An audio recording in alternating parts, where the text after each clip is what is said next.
UFC 322 Jack Della मैडलेना versus Islam Makhachev. Jack Della मैडलेना पहली बार अपना welterweight title को defend करेंगे against Islam Makhachev, farmer lightweight champion. Super fight.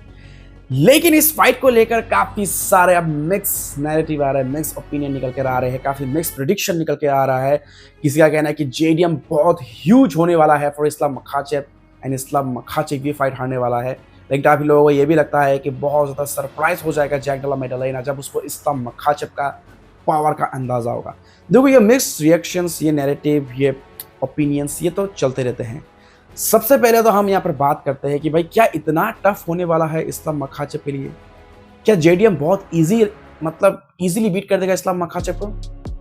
अब देखो सबसे पहले मैं एक चीज क्लियर कर देता हूँ। आप लोग हमेशा बोलते हो कि मैं इसको ऐसा बोलता हूँ उसको ऐसा करता हूँ। सबसे पहला चीज तो ये है कि भाई देखो, ना इस्लाम मखाचेव मेरे एक्स गर्लफ्रेंड का बॉयफ्रेंड है और ना जैक डेला मैडलेना मेरे प्रेजेंट गर्लफ्रेंड का ब्रदर है।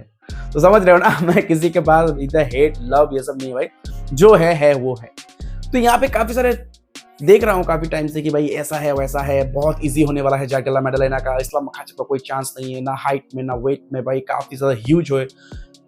अगर आप लोगों ने जैक डेला मैडलेना के फाइट्स देखे नो डाउट काफी कमाल का फाइटर है भाई। वो हमेशा जीत के लिए तैयार रहता है, भले हाथ टूट जाए पैर टूट जाए, लेकिन जीत के लिए हमेशा भाई खेलते रहते हैं, कभी हार नहीं मानते। वेल यूएफसी फाइट फैंस, अगर आप भूले नहीं है तो थोड़ा सा पीछे अगर हम जाएं, जब जैक डेला मैडलेना का फाइट हुआ था अगेंस्ट गिलबर्ट बर्न्स, तो किस तरीके का यहाँ पर फाइट हुआ था, कितना प्रेशर में थे जेडीएम और गिलबर्ट बर्न्स किस तरीके से उनको डोमिनेट कर रहे थे ग्राउंड में, ये हम सभी ने देखा है।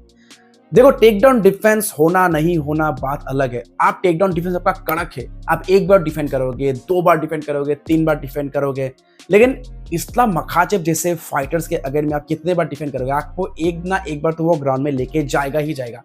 लेकिन ग्राउंड में जाने के बाद क्या आप उसके प्रेशर को हैंडल कर पाओगे? क्या उसके सबमिशन से आप बच पाओगे? तो यही चीज है कि आप एक बार अगर आप ग्राउंड में चले गए, क्या आप दोबारा उठ पाओगे?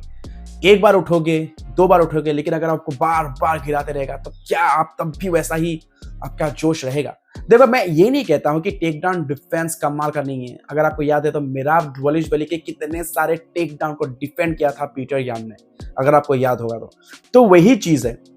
क्या एक बार टिप, लेकिन इस्लाम मखाचेव का हम लोगों ने देखा, उनका ग्राउंड गेम, उनका रेसलिंग ग्राफलिंग काफी ज्यादा हार्डकोर है। तो लेकिन यही चीज है कि सब लोग बोल रहे हैं कि बहुत ज्यादा हार्ड होने वाला है इस्लाम मखाचेव के लिए टू बीट जैक डेला मैडलेना, जबकि सच में बताओ तो बहुत ज्यादा चांसेस ज्यादा है इस्लाम मखाचेव के। एक तो उनका ग्राउंड गेम काफी खतरनाक है, सबमिशन इस टाइम काफी कड़क है, बहुत ज्यादा रिलेंटलेस प्रेशर लाते हैं अपने गेम में, एंड स्ट्राइकिंग में भी अंडर एस्टिमेट नहीं कर सकते हैं। जस्ट लाइक अलेक्जेंडर वोल्कानोव्स्की, उन्होंने भी किया था स्ट्राइकिंग में अंडर एस्टिमेट। बट एक चीज हम ध्यान में दे सकते हैं कि भाई बहुत ज्यादा प्रेशर वाला गेम होने वाला है फॉर जैक डेला मैडलेना, कि भाई इनको तो टेक डाउन डिफेंड करना है, लेकिन इस्लाम मखाचेव के टेक डाउन को डिफेंड करना बार बार इतना इजी नहीं होगा फॉर जेडीएम। लेकिन अगर फाइट स्ट्राइकिंग में हुआ तब भी हम अंडर एस्टिमेट नहीं कर सकते इस्लाम मखाचेव को, क्योंकि उनका स्ट्राइकिंग काफी बढ़िया है, काफी अच्छे कॉम्बोज वो करते हैं। लेकिन जैक डेला मैडलेना थोड़ा आगे है, मानता हूं, लेकिन इतना भी नहीं है कि भाई इस्लाम मखाचेव को बहुत ज्यादा स्ट्राइकिंग में डोमिनेट कर सकता है। देखो मैं अभी भी मानता हूं कि अगर बिलाल मोहम्मद अगर स्ट्राइकिंग के बजाय अपने रेसलिंग ग्रैपलिंग ग्राउंड गेम में ज्यादा प्रेशर वाला जो गेम वो लाता है, अगर वो करता ना, तो शायद आज कुछ सीन ही अलग होता। इस वक्त शायद हमें इस्लाम मखाचेव वर्सेस इलिया टोपुरे का फाइट होते हुए भी दिख जाता। खैर अब जो हो गया सो हो गया, लेकिन अब बहुत जल्दी हमें सब कुछ क्लियर होते हुए नजर आएगा। लेकिन ये चीज में बिल्कुल एग्री नहीं करूंगा कि बहुत लोग कह रहे हैं कि इस्लाम मखाचेव के लिए बहुत ज्यादा मुश्किल होगा टू बीट जैक डेला मैडलेना। देखो कॉम्पिटिटिव होगा, टफ होगा, बट चांसेस दोनों के पास ही बहुत ज्यादा है एक दूसरे को बीट करने का। तो कोई कम नहीं, कोई ज्यादा नहीं, लेकिन फिर भी मुझे लगता है कि ना बहुत चांसेस है इस्लाम मखाचेव के पास, क्योंकि उनका प्रेशर वाला गेम मुझे लगता है कि बहुत ज्यादा दिक्कत में डालेगा जैक डेला मैडलेना को। बट आप लोगों का ओपिनियन क्या है, आप लोग कमेंट बॉक्स में कर देना जरूर से share. Alright if fight fan, चलिए अगर हम बात करें एक और बिग ब्रेकिंग अपडेट का, so Ronda Rousey the baddest woman in the planet, Ronda Rousey ने रिसेंटली एक बहुत ही ज्यादा शॉकिंग स्टेटमेंट दिया है खबीब नूरमागोमेडोव को लेकर। लोग खबीब नूरमागोमेडोव को इतने मानते हैं, इतने आइडलाइज करते हैं just because he is undefeated. Ronda Rousey का कहना है कि जब तक आप हाई लेवल पे हो, जब तक आपको कोई बीट नहीं कर सकता है, सब आपको भाई भगवान गोट मानने लगते हैं। लेकिन अगर आप एक फाइट हार जाते हो तो वही एमएमए फैंस आपको फिर ऐसे नीचे गिराते हैं जैसे कि कभी आप ऊपर थे ही नहीं। एक टाइम पे यही एमएमए फैंस आपको इतना ऊपर लेके जाएंगे, लेकिन जैसे आप हार जाओगे तो भाई वो पलटी मार देंगे कि भाई ये तो काफी ओवर हाइप निकला, ये तो उस लेवल का था ही नहीं जिस लेवल का हमने सोचा था। मिक्स्ड मार्शल आर्ट का गेम एक ऐसा गेम है जहां पे स्किल्स चाहे एक्सपीरियंस हो कितना भी हो, लेकिन अगर आपके सामने कोई ऐसा, चलो मान सकते हैं कि आपके लेवल का वो फाइटर नहीं है, लेकिन उसके पास पावर इतना है, तो अगर एक या पंच उसने भी तो थ्रो करना है ना, आपके ओपोनेंट भी तो थ्रो करेंगे। तो अगर गलती से अगर आपको चलो एक पंच लग ही जाता है, एमएमए में कहते हैं ना लकी पंच, सो एक बार लकी पंच लग ही गया तो फिर आपका स्किल्स, आपका एक्सपीरियंस कुछ काम में नहीं आएगा। क्योंकि आप अपने आप को एक्सपीरियंस तो दे सकते हो, आपके चिन को नहीं दे सकते हो। आपके चिन को आप कितना टफ करोगे बताओ। एक लिमिट होता है ना सहन करने का, तो अगर वही लिमिट अगर क्रॉस हो गया, अगर वो पावरफुल स्ट्राइकर ने आपको लगा दिया जोरदार, तो फिर क्या आपके स्किल्स, आपके एक्सपीरियंस तो आपको बचा नहीं पाएंगे। लेकिन इसका मतलब ये नहीं है कि आप एक ग्रेट फाइटर नहीं हो जस्ट बिकॉज आप हार गए हो। सो वही चीज रोंडा राउजी कह रहे हैं कि भाई अगर आप हार जाते हो ना तो फिर आपका इज्जत एमएमए फाइट फैंस नहीं करते हैं, क्योंकि जब आप जीतते रहते हो सबको लगता है कि आप सुपीरियर हो, लेकिन जैसे आप हार जाते हो तो लगता है कि या तो ओवर हाइप था। भाई ओवर हाइप नहीं था भाई, वो भी मैं एमएमए फाइटर ही है भाई, सब लोग है ना, लेकिन कोई थोड़ा ज्यादा है, किसी का स्किल्स थोड़ा ज्यादा है, थोड़ा एक्सपीरियंस वाला फाइटर है। इसका मतलब ये नहीं कि भाई मतलब वो अनबीटेबल है, कोई उसको बीट नहीं कर सकता है। और खबीब को लोग मानते हैं क्योंकि वो अनडिफीटेड है। अगर वो भी फाइट करता ना अपने लिमिट से पहले ही उसने छोड़ दिया, अगर अपने वो लिमिट में जाके फाइट करता तो मालूम चलता। सो वही बात है ना, डेनियल कॉर्मियर 36 ईयर्स में उसने चैंपियनशिप हासिल किया, 39 के ईयर्स में वो डबल चैंपियन बना। तो वही चीज है। तो अगर खबीब अगर आज भी मतलब ज्यादा फाइट करता ना तो आज किसी ना कोई उसको बीट कर ही देता, ये तो 100% लिख के ले लो। क्योंकि हमको सब लोग को लग रहा था कि भाई कोई उमान रुमागो मेरे को बीट नहीं कर सकता है, बीट हो गया। कोई कॉनर मैग्रेगर को बीट नहीं कर सकता था, नेट डियाज ने उसको हरा दिया। एलेक्स परेरा को बीट नहीं कर सकता था, लेकिन एलेक्स परेरा भी हार गया ना। एलेक्स परेरा के टाइम में भी काफी लोगों का कहना था, एंकलाइफ ने जब उसको दिखाया भाई ऐसा माहौल बना दिया कि एलेक्स परेरा तो भाई नॉर्मल है, उसको कोई भी बीट कर सकता है। लेकिन वही बात है भाई, जब तक आप जीतते रहोगे सब आपको मानते रहेंगे, आप हारोगे तो बोलेगा यार इसको तो ओवर हाइप मिल गया था, ये तो हम लोगों ने इसको ज्यादा ही सोच लिया था, ये तो भाई नॉर्मली है। तो वही चीज है।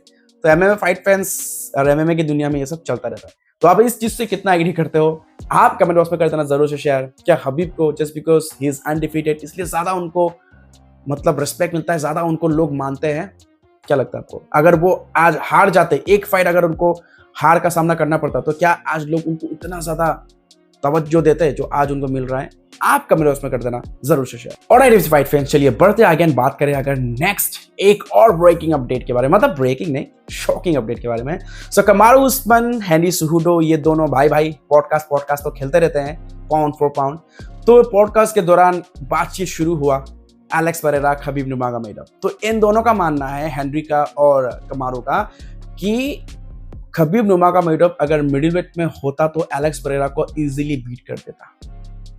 ये चीज चलता रहता है जब तक, क्या बोलो भाई, जब तक एमएमए है, जब तक है तब तक ये सब चलता रहेगा। ये कंपैरिजन वाला चलता ही रहता है, क्योंकि अब ये गेम ही ऐसा है ना, ये उसको क्या बीट कर सकता है, हाँ ऐसा कर सकता है, वैसा कर सकता है, चलते रहता है। सो एलेक्स परेरा को क्या मिडिल वेट में बीट कर सकता था खबीब नूरमागोमेडोव? क्या उसका रेसलिंग गेम, रेसलिंग प्रेशर से बीट कर सकता था? देखो यहाँ पर अब हाइट का भी डिफरेंस था, वेट का तो चलो सेम ही होता ना, लेकिन हाइट का डिफरेंस था, स्ट्राइकिंग अलग था, किकिंग्स अलग था, तो बहुत ज़्यादा हो सकता था दिक्कत दोनों ही फाइटर्स को, मैं मानता हूँ।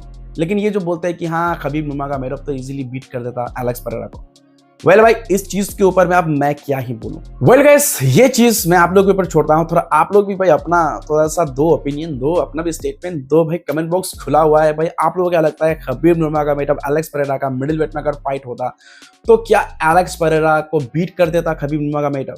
लेकिन यही चीज अगर मैं बोलूं कि खबीब नूरमागोमेडोव मिडिल वेट में होता, अगर उसका हमजा चिमाएव से फाइट होता, तब क्या होता? तब क्या होता बताओ भाई? खबीब नूरमागोमेडोव का अगर फाइट ब्रैंडन एलन जैसे फाइटर्स, एंथनी फ्लफी हर्नांडेज जैसे फाइटर्स, तब क्या होता? हमजा जैसे फाइटर्स के साथ फाइट होता, तब क्या होता बताओ? आई नो एलेक्स परेरा बहुत चर्चित नाम है एंड सब लोग उसको इस चीज के लिए अंडर एस्टिमेट करते हैं क्योंकि उसका ग्राउंड गेम उतना नहीं है। बस वही चीज है। अगर हम स्ट्राइकिंग, अगर हम बोले कि एलेक्स परेरा तो इजीली बीट कर देता खबीब नूरमगोमेडव को अगर होता स्ट्राइकिंग वाला गेम। बस वही है, खबीब नूरमगोमेडव क्या करता, वही ना ग्राउंड में डोमिनेट करता। तो भाई जो उसके इक्वल लेवल पे है उसके साथ अगर फाइट होता तब क्या होता। Khabib Nurmagomedov, Anthony Fluffy Hernandez, Khabib Nurmagomedov, Brandon Allen, Khabib Nurmagomedov versus Hamzat Chimaev. तो क्या टिक पाता खबीब नूरमगोमेडव? मैं लिख के दे सकता हूं 100% नहीं। अब आप लोग बोले कि भाई तू कैसे बोल सकता है, तू क्या जानता है, तो वही चीज है भाई, ये सब कंपैरिजन चलता रहता है भाई। जब तक खबीब जीत रहा होता ना तो सब लोग हाँ अभी जैसे उसको मिल रहा है अनडिफिटेड होने का, लेकिन अगर वो एक फाइट हार के बाद भी अगर रिटायरमेंट लेता ना, वो ग्रेट, वो काफी गोट है, अभी भी मानता हूं, लेकिन हारने के बाद भी वो गोट मैं मानूंगा। लेकिन ये एमएमए का अभी एक अलग ही दस्तूर है भाई। अगर आप एक फाइट हार जाते हो ना तो आपके सारी जिंदगी का मेहनत जो आपने कमाया है, अपने इतने सारे फाइट जो कमाल के लड़े हैं, वो सब एक लॉस आपका खराब कर देता है। तो यही चीज होता है, मतलब कि अगर आप हार नहीं रहे हो तो आप हार नहीं सकते। तो ये चीज तो भाई हमेशा नहीं रहेगा। वेल, आप लोगों को क्या लगता है? आप लोग ओपिनियन अपना कमेंट बॉक्स में कर देना जरूर से शेयर। सो यूएफसी फाइट फैंस, ये थे कुछ अपडेट्स, ये थे कुछ बातचीत थोड़ा सा जो मुझे लगा कि करना चाहिए। सो आपको क्या लगता है कितना इजी होगा for JDM and for Islam Makhachev?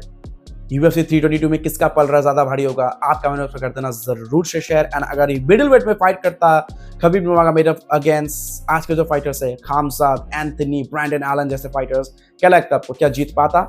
Comment box में कर देना जरूर से share. Alright UFC fight fans, that's it for today's video. I hope कि सारे बिग अपडेट्स आपको बहुत ही ज्यादा पसंद आया। दोस्तों वीडियो पसंद आया लाइक करना, चैनल पर नए हो सब्सक्राइब करना। मिलते हैं किसी अगले वीडियो में, तब तक के लिए take care, keep watching MMA now. Hindi, जय हिंद, जोया होम, सोया जुबिंदा।